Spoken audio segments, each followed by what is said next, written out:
Em dezembro de 2019, as autoridades chinesas deram um aviso para o mundo todo e um vírus estava se espalhando rapidamente em suas comunidades. Nos meses seguintes, o vírus se propagou para outros países, com o número de casos dobrando em poucos dias. Esse vírus é conhecido como Síndrome Respiratória Aguda Grave relacionada ao coronavírus 2, mas todo mundo simplesmente o chama de coronavírus ou Covid-19. Mas afinal, o que realmente acontece quando esse vírus infecta uma pessoa e o que devemos fazer? Um vírus é apenas uma casca que contém material genético e algumas proteínas. Alguns argumentam que ele nem mesmo pode ser considerado uma forma de vida. Para se reproduzir, ele precisa entrar em uma célula viva. O coronavírus pode se espalhar através de superfícies. Sua principal forma de transmissão ocorre por meio de gotículas, quando as pessoas tossem ou quando você entra em contato com alguém doente e depois toca seu rosto, esfrega os olhos ou o nariz. O vírus começa sua jornada no local de entrada, mas logo se espalha para regiões mais profundas do corpo. Seus principais destinos são os intestinos, o baço e os pulmões, onde pode causar os efeitos mais dramáticos. Mesmo uma pequena quantidade de coronavírus pode desencadear uma situação bastante grave. Os pulmões são revestidos por bilhões de células epiteliais, que são as células de fronteira do nosso corpo, revestindo nossos órgãos e mucosas, prontas para serem infectadas. O coronavírus se conecta a um receptor específico nas membranas das células e injeta seu material genético. A célula, sem saber o que está acontecendo, passa a seguir as novas instruções que recebeu, em copiar e montar. Ela se enche de cópias do vírus até atingir um ponto crítico e receber a ordem final, em autodestruição.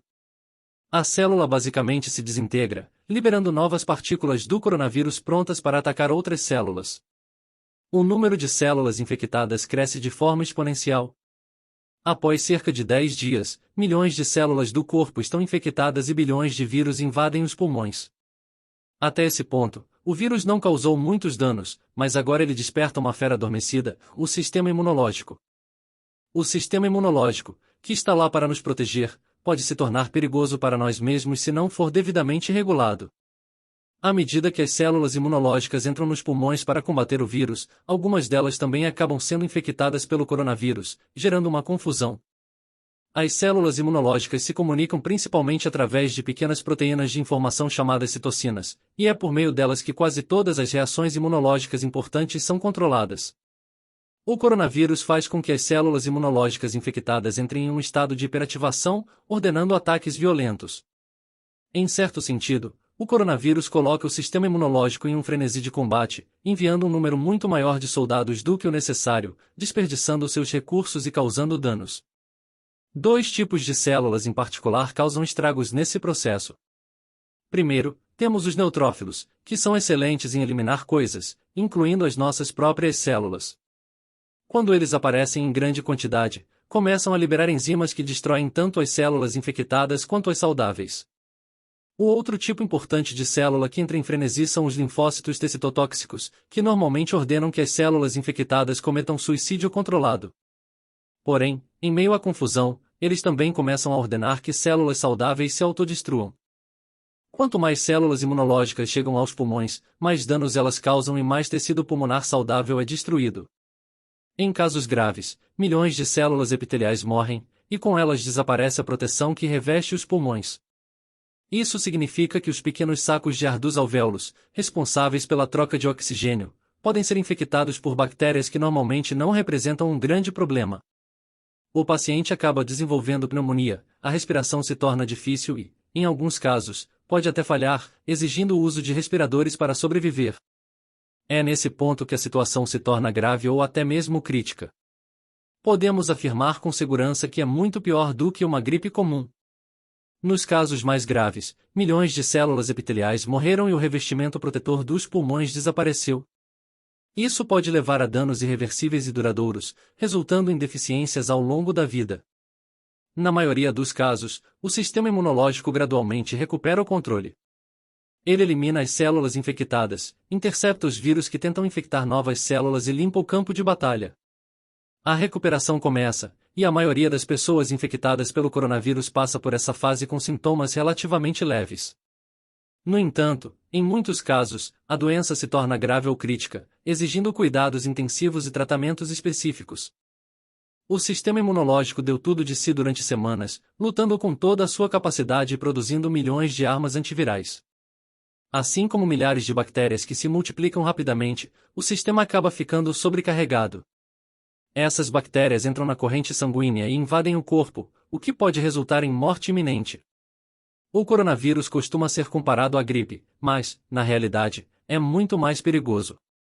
Uma coisa é certa, o coronavírus é altamente contagioso e se espalha mais rapidamente do que a gripe. O pior cenário em uma pandemia rápida ocorre quando a taxa de infecção é extremamente alta e não há medidas para desacelerá-la. E isso é extremamente grave. Com uma pandemia rápida, muitas pessoas ficam doentes simultaneamente e os sistemas de saúde não conseguem lidar com a demanda. Não há recursos suficientes, como equipe médica ou equipamentos como respiradores, para ajudar a todos. As pessoas acabam morrendo sem tratamento. Além disso, à medida que mais profissionais de saúde ficam doentes, a capacidade dos sistemas de saúde diminui ainda mais. Isso leva a decisões terríveis sobre quem receberá tratamento e quem não receberá. O número de mortes aumenta significativamente nessas circunstâncias. Para evitar esse cenário catastrófico, precisamos fazer o máximo para transformar essa pandemia em uma situação mais lenta.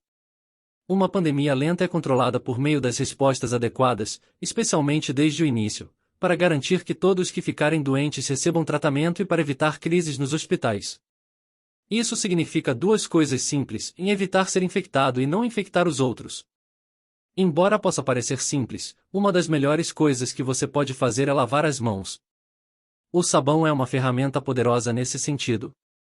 O coronavírus é envolto em uma camada de gordura, e o sabão quebra essa gordura, tornando-o incapaz de te infectar. Além disso, o ato de lavar as mãos mecanicamente remove os vírus. Portanto, lave bem as mãos, como se tivesse acabado de tocar em pimentas e fosse colocar lentes de contato em seguida. Outra medida importante é o distanciamento social, mesmo que não seja a experiência mais agradável. Isso significa evitar abraços e apertos de mão. Se for possível, fique em casa para proteger aqueles que precisam sair para garantir o funcionamento da sociedade, como médicos, caixas de supermercado e policiais. Dependemos uns dos outros, e eles dependem de nós para não ficarmos doentes. E assim chegamos ao fim do nosso vídeo. Muito obrigado por assistir até aqui. Se gostou, deixe o seu like e se inscreva no canal. Até a próxima!